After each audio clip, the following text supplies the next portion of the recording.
Thank you for the reminder, Randy. All right, let's get into this. All right, again, full disclosure, you being recorded. Haze over is on. Something. All right. Yeah. All right. Yeah. The word porn shows up in all of my. I'm recording this, right? The word porn shows up in all of my search results. Like everybody's eyes lit up. Good, right? Colin got your attention. He's really good at that. And we're gonna. And what does that have to do with today's lecture, Colin? Because there's this concept of UI porn. This is concept of food porn. This is right. This is the idea of there is the dictionary definition, then there's the internet dictionary definition of what the stuff is. You know, you'll see hashtag, what is it? You know, blank PORNE, right? And there's a book, right? Just about this, right? This idea of like, here, you can actually even search for this in your own time. It's here. I'll put a link in the chat. Okay. Right, and I want you to actually go to this website, and it's a wonderful book. It was a Tumblr for a very, very long time, right? And this is directly related to your UX portfolio, which is where we're going to start, right? So go to that URL, right? cabinporn.com. And what I want you to do is let's figure out how is this related to your UX portfolio, because this and many other things is what pops into my head when I take a look at a lot of portfolios. All right, so let's take a look at this. Now, full disclosure, this is how I want to live, right? This is where I want to be. I want a tiny, tiny house, right? Long before they're very, very popular. My wife tried to buy me a tiny home before they got really expensive in like 2005, right? For a very long time, and it was super cheap. It was like, well, relatively cheap, right? But now they're like quadruple the price, like the 4 times the price. And so what does this have to do with your portfolio, everybody? These are wonderful images, aren't they? They're beautiful. I want to live out in this absolute wilderness, in this tiny house, far, far away from computers and the internet. This is what I want so badly. What is the reality of this, though?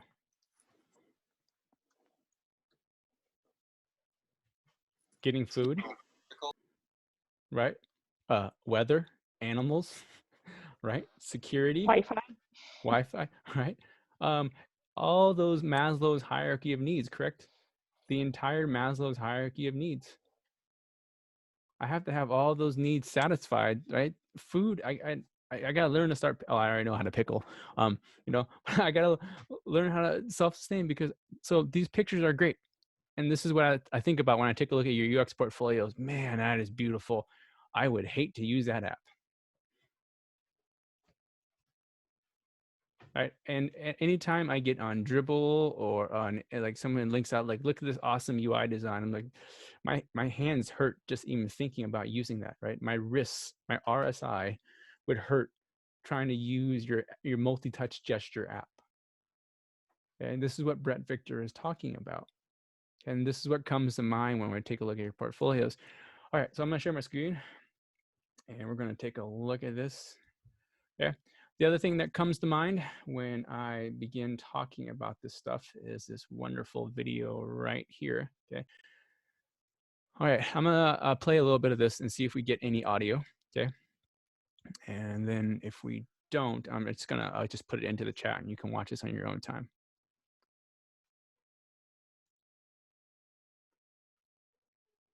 With footage of a high-speed train.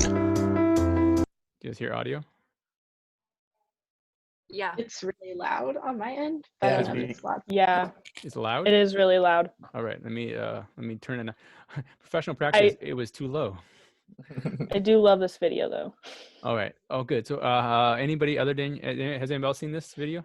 I have not. All right. This is from the great people at McSweeney's website. You should all subscribe to. Yes, you should subscribe to the website. This video plays in the back of my head all the time. Like, there are ad agencies in Spokane getting awards for creating these type of videos, and after I'm done watching a video, I'm like, what did I just watch? It's a bunch of glamour shots, right? It's equivalent to that book. It's equivalent to the home feed on Dribbble, right? If we don't know what Dribbble is, just can't make the assumption here, right? If I go into Dribbble and I'm not picking on Dribbble, right? Because Dan Cederholm, the one of the creators of Dribbble, oh, this is the new hotness, by the way. It's not skew more to me. It's another. Oh, why did they do that, Dan? If you take a lot of these apps, gosh, they're just gorgeous. How do they work? Is it usable at all? Right? Are the delays really long because there's all this stuff happening, right? And this is why we need Protopie. This is why we need to start thinking of our work in terms of like some practicality too. Okay. And long story short, I can go very, very long on this, right? Apple got killed on their keyboard, right? They created this beautiful, perfectly symmetrical keyboard, and it has had so many issues that they've had to replace it, right? This keyboard has cost them hundreds and millions of dollars on their laptops because the reliability is poor. You know what people expect to happen when you press the E key on your keyboard? That it shows up. That only one E shows up, right? And a lot of their MacBook Pros are all having issues, and the keyboard since replaced, right? Why? Because it's perfectly symmetrical. The arrows on the arrows bug the crud out of me. All right, take a look at these two arrows right here. Okay, right. Oh, this is the non-inverted T, right? This is the non-inverted T layout. I and many other people hit up and down quite a bit, correct? And in this way, like it should be the inverted T. So what people were saying to Apple is like, your keyboards were so reliable for so many decades. Why did you change this?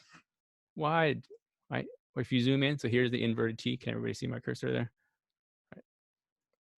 And so they went for looks and symmetry, right, at the sake and at the cost of functionality and performance, right? They put the user experience aside. And many people have written so much about this. Like this is one of the examples that we're always going to be referring back to in UX design for decades, that you had a reliable keyboard and you chose to change the key travel, right? You made it too shallow, right? Keys used to bounce. Now they just go, duh, duh, duh, and they just thud, right? It's like, right?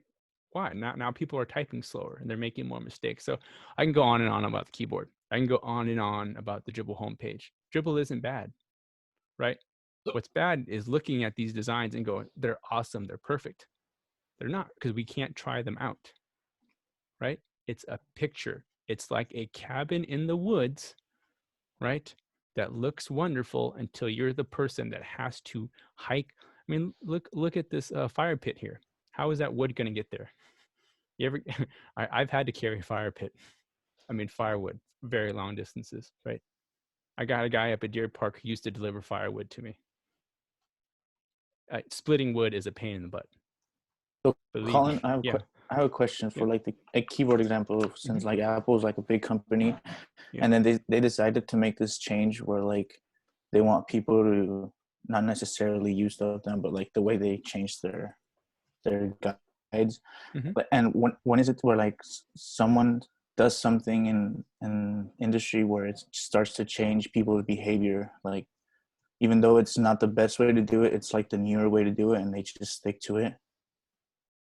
My question is pretty much like, when is it okay to like change something completely, like the behavior the humans do, because of just something that you designed to work a different way? If that makes sense. The answer is why this discipline is so hard. That's it. I mean, I hate to give you it. It sounds like a cop out that I'm not directly answering your question, but that's why this is hard, right? Yeah. When we used to meet in person, I would talk for about 30 minutes about electric cars, the pros and cons of electric cars, and one of them is just costs, right, Randy? Like electric cars right now are just really expensive, and then you better have the capability at your house to charge it, right? And in many ways they're better. In many ways, electric car can't get across the state, right? And so, but they're still pushing it forward, right? So I think a good example to answer your question would be read up on the discussion about electric versus gas cars. And we good there? All right, let's go ahead and play McSweeney's video.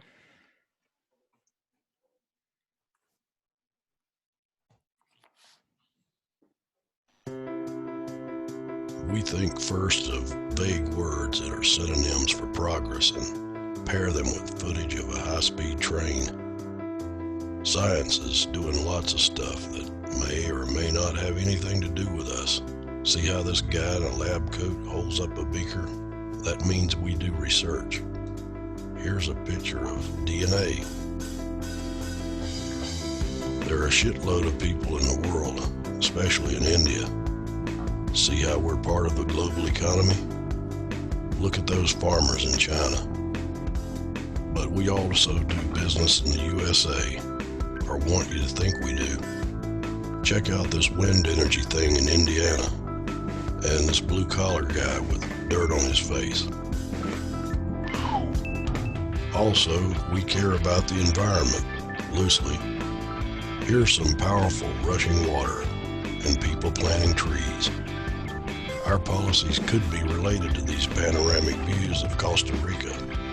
In today's high-speed environment, stop-motion footage of a city at night with cars turning quickly makes you think about doing things efficiently and time passing. Lest you think we're a faceless entity, look at all these attractive people. Here's some of them talking and laughing, and close-ups of hands passing canned goods to each other in a setting that evokes community service. Equality, innovation, honesty, and advancement are all words we choose from a list. Our prophets are awe-inspiring, like this guy who's looking up and pointing at a skyscraper or a kite while smiling and explaining something to his child. Using a specific ratio of Asian people to black people to women to white men, we want to make sure we represent your needs and interests, or at least a version of your skin color in our ads. Did we put a baby in here? What about an ethnic old man whose wrinkled smile represents the happiness and wisdom of the poor? Yep.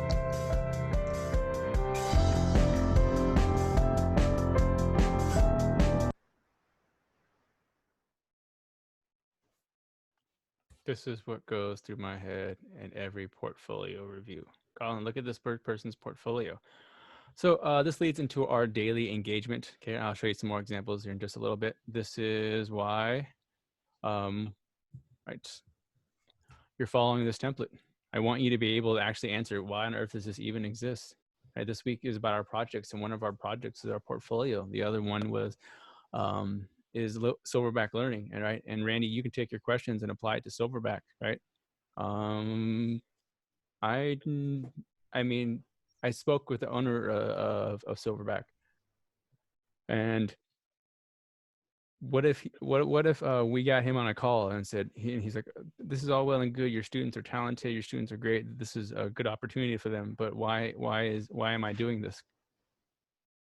Right? Because it's going to cost his employees, Allison and Joe and whomever else, their time and money to do this. Why are we doing this for design? Because the owner of the company might say is like, well, it works. It might not be the best looking thing. It's not going to win any dribble awards, but it works, right? It's employing all of these people. It's a successful company, right? It's led to 2 other projects. It works. It's fine the way it is. Why are we redesigning this, right? And yes, I have the answer. I want you to have those answers. I want you to be able to determine, right? Because we're going to get to that point. I'm going to get on their side and go, so why are we doing this? And if we can't justify it, then it shouldn't exist. Okay. And this is what we're doing right here with this project template, right? So here's a great one for Yelp. Okay. And these can be as short and as long as you need them to be, but this gets you really thinking about your portfolio. What this shouldn't say is, this is a class project that was assigned to me and I did it because I didn't want to fail the class. Stop. Like, that's not why these things exist. And this is what you need to think about this. I work really hard in UX3 to get you as many real clients with real design challenges that need solved, right? I put you in front of real elementary school kids, right? and your feelings really do get hurt by them, right? I love how a fifth grader can take your, can tear you apart and you'll feel bad for the rest of the day, right? I also love how a fifth grader can completely raise you up and make you feel good that this game that you've been working on for 10 weeks, right, made their day. And those things, those are real things to me. Okay. All right. So there's number 7. Okay. Let's go ahead and take a look at number 8. All right. Metadata is all the stuff that students hate to write. First thing I want you to do is I want you to take note of Notion's inline table. Okay. And at the end of all this, I'm going to say, if you got Notion covered, right, you are free to go. If you don't, I'm going to walk you through a little bit of some of your Notion questions. But if you take a look at this metadata example here, right, this is all the information about the information. This is the information about your project, right? We're going to get meta here.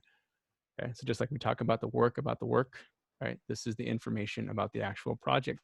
And these are the things that you need to have. Now, don't think of these as blank fields that you need to fill in, because if a link to the final project doesn't exist, right, what you should put in there is, you know, the launch date. Okay. Always put in real clients. So this is why we work so hard in UX3 to get you like clients with real people, because anybody, like, their academic exercises are wonderful, right? That's one of the advantages of being in school. I'm going to say this again. It's one of the advantages of being a student. You get to do stuff with very low stakes. That's what I miss about being a student. The downside of that is when you take your low stakes projects and you bring them into the real world, they're like, oh, that's great, but you never had a client push back. That's great, but this isn't going to cost anybody real money, right? These aren't real users. Okay. Like the stuff that you're making, majority of the time, your friends are testing, your classmates are testing, right? It's not a user on the other end that is paying for a service that is really angry about that. And that's the realness. The realness is we're going to design something, right? And Allison is in charge of the Silverback customer relations. And she's going to hear back from her customers who pay for this service, right? And they're going to have very strong opinions, right? And one of their opinions is going to be, I finally got used to how this works. I finally learned how to use the eVita, right? I finally learned how to use mileposts on Silverback. And now you designers want something to do in changing it? That's the job, y'all. That's why I love this so much. I love this so much because I get to convince people that, no, this is the better way to do this. This will make your life better. Oh, how, Colin? Good, let's get going. Right? And that's a lot of the pitch, right? And this is how you're going to sell your portfolio, right? What was the intrinsic value of doing XYZ project? Okay, we good here? Okay, this is how we're going to get past quote unquote pretty pictures. Okay, all right. The next one is we're going to start collecting. Okay, this is what Notion is really good for. We have used many tools in the past, including GitHub, including Envision, what is it, Envision.com, the Envision app. I highly recommend the Envision app. They have a thing called boards. It's when you get logged in, you can see it, but here, Envision, whoops. All right. And it just allows you to version control your stuff, okay? So there you go. It's still there, boards by Envision. Okay, we're not gonna watch the entire video, but this is basically what it allows you to do is just get a trusted resource, right? And this is what I was talking about is, no, son, sorry, my son wants to watch this video too. He's like, oh, you're watching the videos. It's a trusted resource. It's a place that people can respond to. And I'm not saying Notion is the best tool. I'm saying Notion is a tool we have. And wherever you go work, they're going to be using Notion, Evernote, OneNote, right? Or they might be using Google Docs. What I need you to understand isn't Notion the tool, right? But it's the category of tool. And the category of tool is this idea of a trusted inbox that other people can collaborate on, okay? And so Envision boards is one of them. GitHub is another great one to do this. We used to do this all on GitHub. Okay. So what you're gonna do is you're gonna create a workspace, right? And some pages and start collecting stuff, right? One of the major reasons we're using Notion is you can dump anything at it. Just keep throwing stuff at it. All of your screenshots, all of your links, all of your videos, all of your animated GIFs, anything that is a part of your project, right? This is when you do this. All right. This is the controversial part about how I choose to do a UX portfolio. And I still don't know why this is controversial, because this is how we do it in industry. When you're designing, you should only be designing. When you're writing content, you should only be writing content, right? When you're putting your assets, your screenshots, your videos into your portfolio, that's the only thing you should be doing. If you're adjusting your design at the same time looking for content, you're doing this wrong. You're switching your mental model. And the best way to take care of a portfolio is, one, to have a trusted resource. And then when you want to talk about your bio is already written. Okay, you should have that already written. And later on, I'm going to show you how to dynamically pull stuff in. All of the content that we're doing here, we're just going to pull this into Figma. If you copy and paste into Figma, if you copy and paste your portfolio content into Figma for the third time, if you copy and paste your portfolio content into Figma, we're doing this wrong, because copying and pasting leads to errors. What we want to do is, say Figma decides, you know what, we're no longer going to be a free service. We're going to start charging $1 billion a minute to use it. We're like, fine, cool. I don't care. I'm going to pull my content that I own from my source into whatever tool I want. You can pull all of this stuff into InDesign. All right, I see y'all use InDesign. Copy and paste from Microsoft Word, paste into InDesign. Copy and paste from the internet, paste in InDesign. And it breaks my heart, because it's not the process, right? It's not the way we should be doing it. It's not iterative, it's not fast, okay? And it's error prone, right? We should have a trusted place that we can pull all of our stuff in automatically, right? Automatically, auto-magically. Good. And Figma has a lot of tools to make that happen. But for that to happen, we got to start collecting that content first. Are we clear? If you're collecting content in weeks 6, 7, 8, and 9, we're doing this wrong. You should have all that content ready to go, right? All right. Number 10 is portfolio opinions. All right, Colin, you got really strong opinions. Good. Strong opinions, loosely held. Strong opinions, loosely held. I'm actually going to put this in here because it's one of the best things I've ever learned. Have a strong opinion that is loosely held. Put it on like a jacket. Put it on like you're at the, like you're shopping for clothes. I can't spell opinion, right? And then if it's not good, take it off, right? Be able to change your mind. Okay. I hear this a lot. You're always flip-flopping. Yeah, because I can talk myself into and out of any idea. I'm not wedded to any ideas, right? What do I say when you worked on something for a long time? You should have stopped at the first hour. And everybody gets mad. You know, you're just being a jerk. That's mean.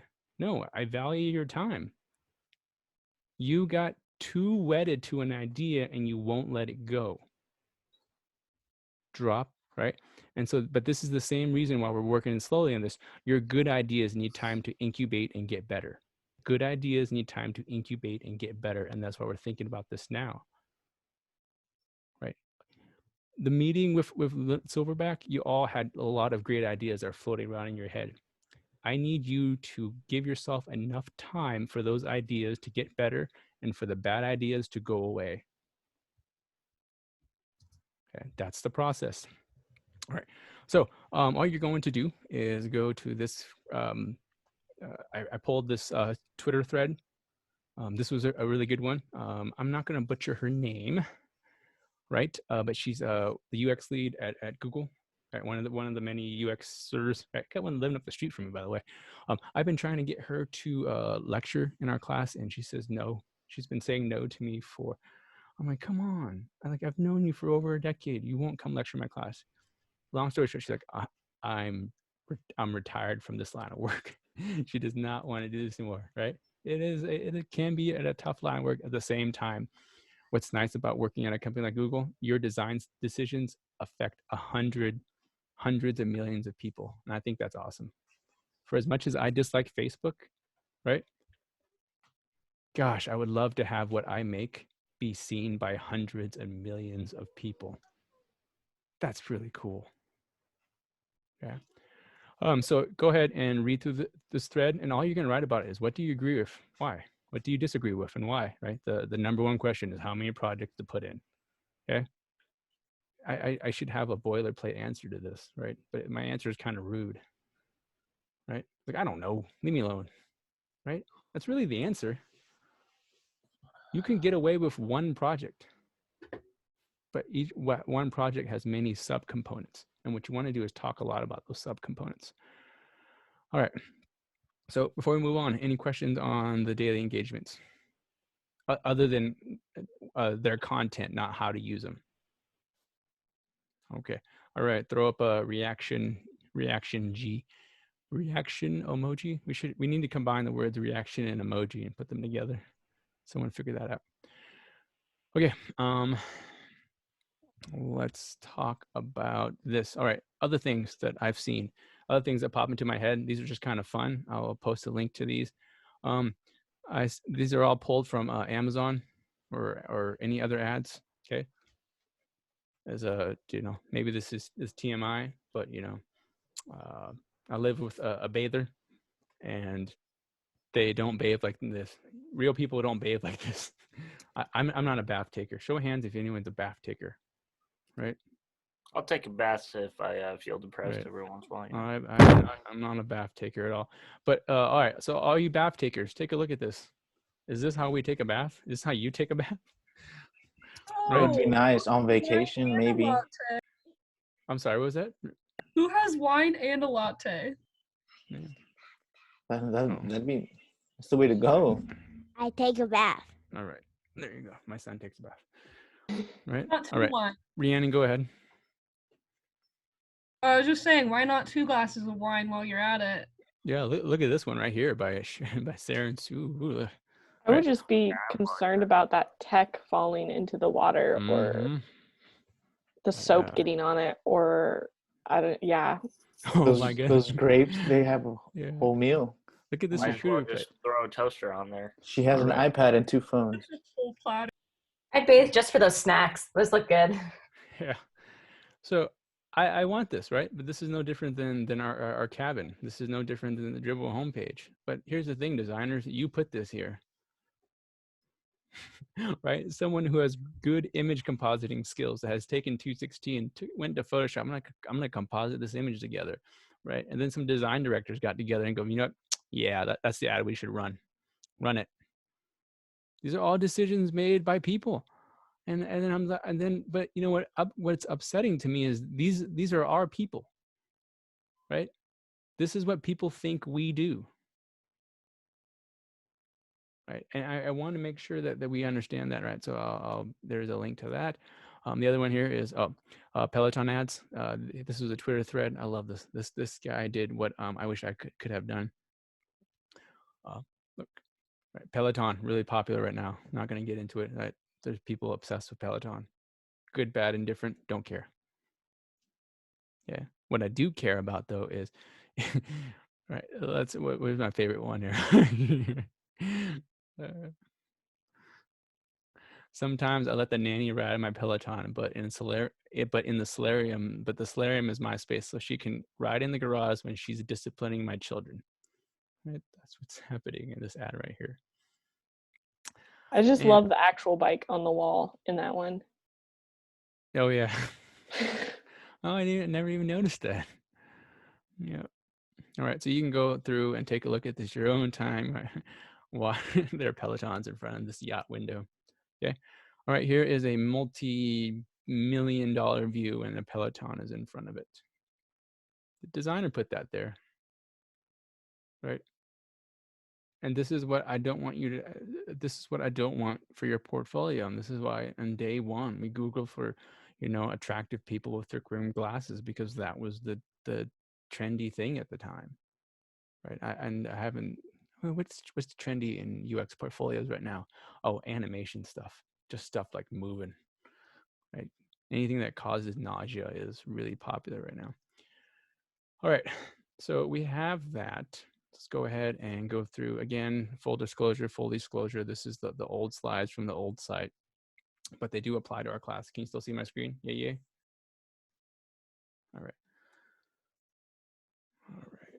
Let me go through these real fast. Oh, this is such a great presentation that you're all gonna watch at another time.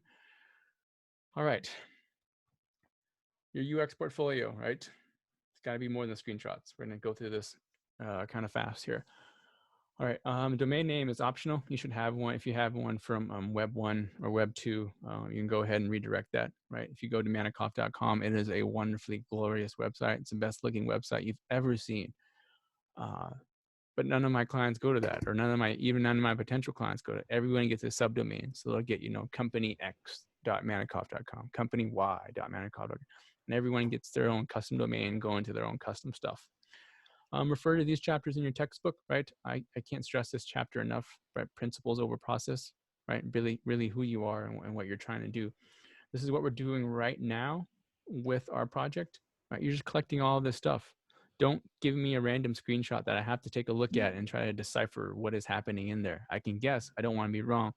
The other thing here is know your audience. Your audience primarily is not as many designers as you might think. There's human resources, there's managers, right? There's a lot of layers between designers. Why? Because designers are busy designing.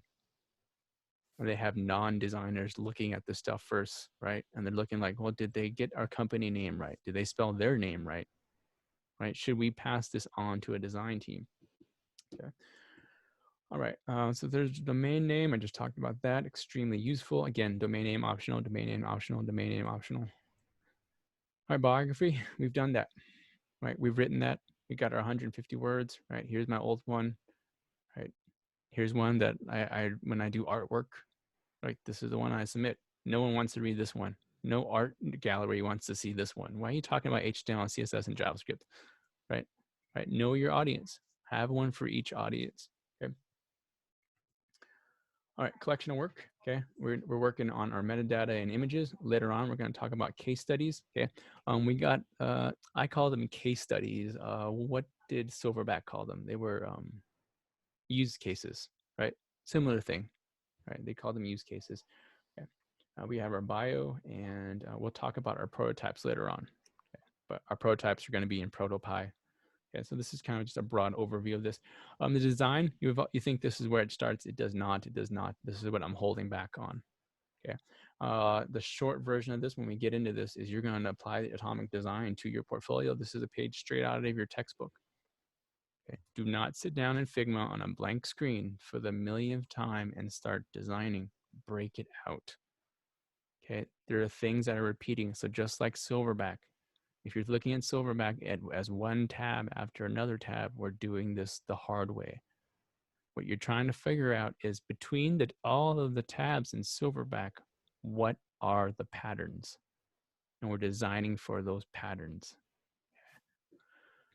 All right, and those patterns, of course, become components, right? And typography and color, we'll get into all that stuff. All right, so jump into the end is the actual delivery of this stuff.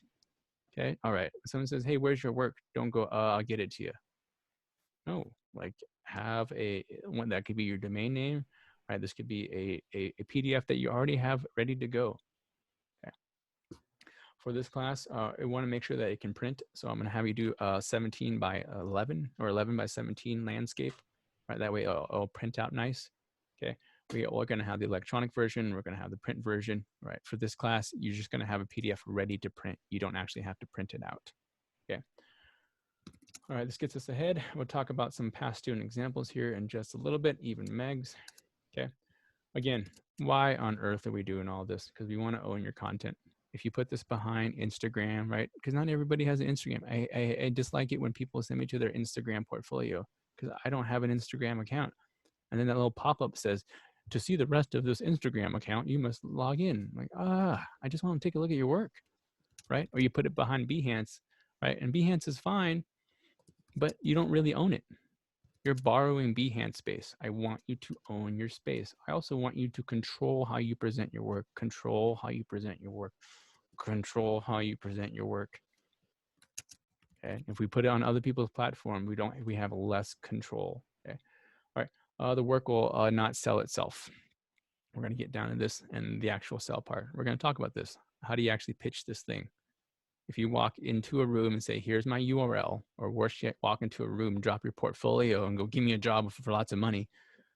That's not what we're working toward. You have to be able to sell this portfolio. And the sell should be easy. Why? Because it's all right here, right? You're just selling your content. Okay. Okay.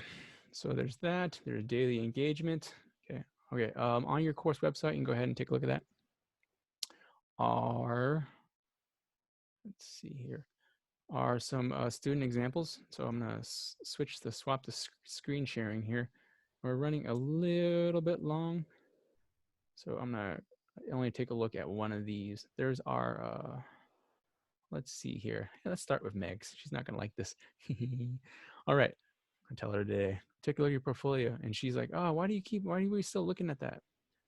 So Meg was in the first UX portfolio class, or the UX certificate class, right? And early on, right, she was kind of questioning this process too. She's like, I got this, Colin. I'm just going to sit down and do this. Like, why do we have to be so systematic about this?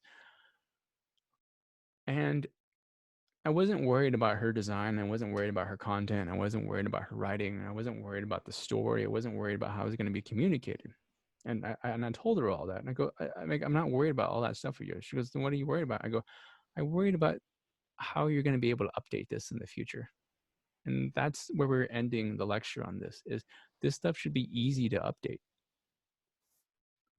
And it always kind of puzzles me when designers, people who get paid to systemize and to be efficient and to have process and to make a lot of things, struggle with this. I was like, well, why is it so hard for you to update your own stuff? It should be quick. Right? You should have a way to put content in and get that out.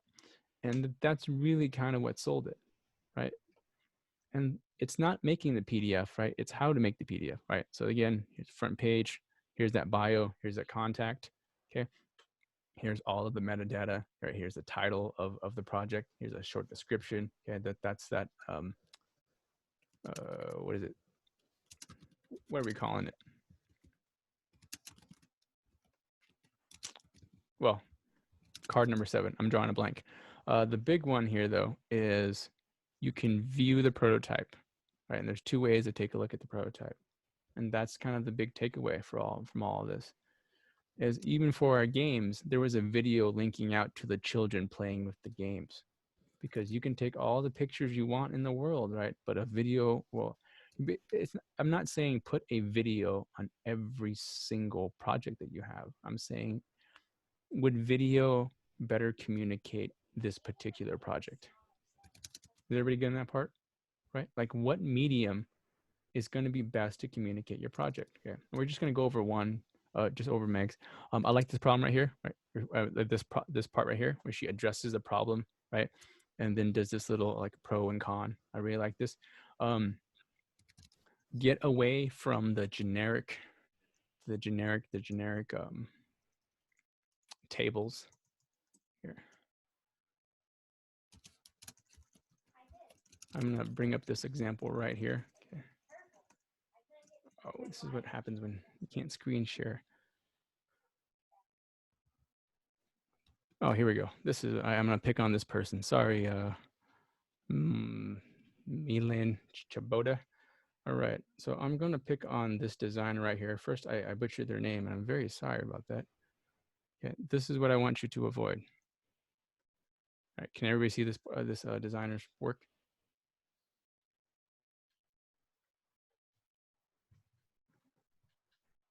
Can you see it now?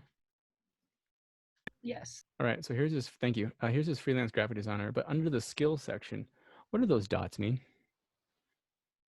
Right, and designers, we love to put the bars in there. Like, this is my Photoshop expertise. Here is a bar. And the bars have no units. And what does that even mean? Right? You can talk to somebody who uses Photoshop day in and day out, and they're like, I'm still learning stuff about this Photoshop all the time. And it's not like this presentation of the content is bad. It's vague. Like, what is it actually saying? Are these the number of years that they've been using this? Because that would be a lot more useful, right? These are the number of projects that they've used these tools on. That would be really useful. Okay. And so that's that. When you're telling a story, you want to be direct about it. You don't want to be vague about what you're trying to say. All right. So back into Megs. Let's go quick. Okay. All right. So there's that. There's that section. All right. Sketches. Sketches are hotly debated. I don't want to get into that design discussion. What you need to say is it helping tell your story? Right. People have strong opinions, say no sketches, yes sketches, don't care. Does it help tell your story? Okay. The other thing here is Meg's sketches. Go bug her for her notebook next time you see her. Her notebooks are amazing. Like they're really, really well done, right? And one of her projects for her capstone was just to showcase her notebooks. It was at her senior showcase. It was just a showcase of her notebooks. And so you got to ask yourself that, right? Does this sketch actually help communicate what you're trying to say? I have the same thing with whiteboards and Post-it notes. Is be careful, right? Is this thing easy to read, right? So let's pretend I don't understand what's happening on this whiteboard. At least I can read this part. Okay. Good. Here's some screenshots. Take good screenshots and cut out the Chrome of the browser of the operating system, right? Like let people reduce the visual cognition as much as possible. Right? Notice there's no menus in here. There's none of anything about the operating system. It's just the app itself. Okay. All right, and I'm going to stop here. Okay. I think we're getting it. Okay, we'll come back and take a look at some more. Oh, last screen. When we don't do this project anymore, it's because it's really, really hard. You have to design a DVR app. Yeah, man, that's a hard project. But this screen right here is all of the competitors. And that's what I love about this. It's like, why does this exist? Because these are the competitors. Yeah. And the same thing with Silverback, right? Well, why are we doing this project? Go find a Silverback competitor. And if you think their tool is better, say, hey, look, your competitor has a better tool. Here's why. Okay. And that is it. I'm going to abruptly end there. So now, Danielle, do you want to share your screen? And Danielle is going to give us she discovered something that it isn't in the documentations, and I hope you contact. Well, I haven't checked if it is yet. Can you make me able to share my screen? Yeah. I hope so. This is just a way that I figured out you can copy an entire card from the daily engagements on Notion to your own personal page rather than having to copy the text and then add a card and paste the text in there. If you've already figured out how to do this, good job. It took me about 20 minutes on Monday. Here we go. So here's my little daily engagement personal page. So instead of just clicking a new card, I'm gonna just switch to Colin's screen or Colin's daily engagement. I don't know, this page, course page. There you go. So the newest one, the Zoom thing is 7 there. So you just go in here, and then if you highlight this title and then copy it, so Command C, however you want to do that, you can just switch back to your own personal page, and then you have to use Command V here. It doesn't let you right click or control click, but if you just go Command V, it pastes that whole card onto your own, a copy of it onto your own page. So you can just go in, delete copy of, and do the card. That is wonderfully ridiculous. Yeah. Those are that is the multi-touch gestures on a mobile device. You're like, oh, I didn't know you could do that. Well, thank you for discovering that, but it was purely by accident, honestly. Wow. I'm curious, did anyone else figure out how to do that? I figured it out, but I couldn't figure out it took me a while to figure out what I was doing that copied it. Yeah, no, because I was copying the title and I was talking to Randy about it before class, and how when you went into a new card to paste the title, it would paste the whole card And so that's what I was like, there's got to be a way to paste this card, not in another card. So, well, that's all I had. That's awesome. The last thing that I'm sharing, all right, clap. Right. I mean that genuinely. That's awesome. The last thing I have here is ProtoPie. So all of my issues are because I was running an older version of ProtoPie. So make sure that you're running version 4.3 and above, and you should be good to go. It should allow you to log in. What I want you to do is go ahead and make a test Pi. All right. So what screen are we seeing now? Zoom. I can see the ProtoPie screen. Oh, you can? Okay, great. And yeah. It should be like the blank phone. It's like you're going to click next, new Pi is what I see. Huh. It shouldn't be that. Now I see the phone. Okay, great. So there's the phone, right? Go ahead and come in here and just make a test thing and save it. And then just make sure that you can make one, and then you can upload it either to your personal space, right? But your personal space, I believe, doesn't have the account, so you can put it into the UX team. So just be aware that your personal space is the non-free plan, or the free plan, and then your UX team should be the paid plan, right? And then you can just go ahead and upload it from there, and then you can go to the ProtoPie cloud, and you should see it up there. And this is all we need for next week. Heads up on ProtoPie, because we have to be sensitive to the fact that you're looking at a Zoom window to look at a ProtoPie window to do work in another window.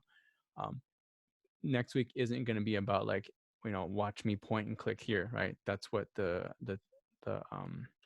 tutorial is for. Okay. What we need to be able to do is just get familiar with ProtoPie. All I'm going to do is cover kind of the big picture stuff, right? And then I'm also going to address like why we're doing this. So more next week, going to talk about fidelity than the actual like tips and tricks on how to add a trigger and stuff like that. That's all stuff that's a part of the tutorial, and that's not a good use of time. What I am going to talk about though is like, well, should we use the fling, right? When to use the fling touch, right? When should you fling stuff away, right? Real quick, if I wanted to see, the balance of my accounts, like, am I going to use fling? When is a good time to quickly flick your screen? Deleting things. Perfect, right? And this is what we're gonna talk about, right? So Evan, good one. All right, good. Ooh, we went long, both classes. I'm beat. All right, if there's nothing else, I'm gonna stop the recording.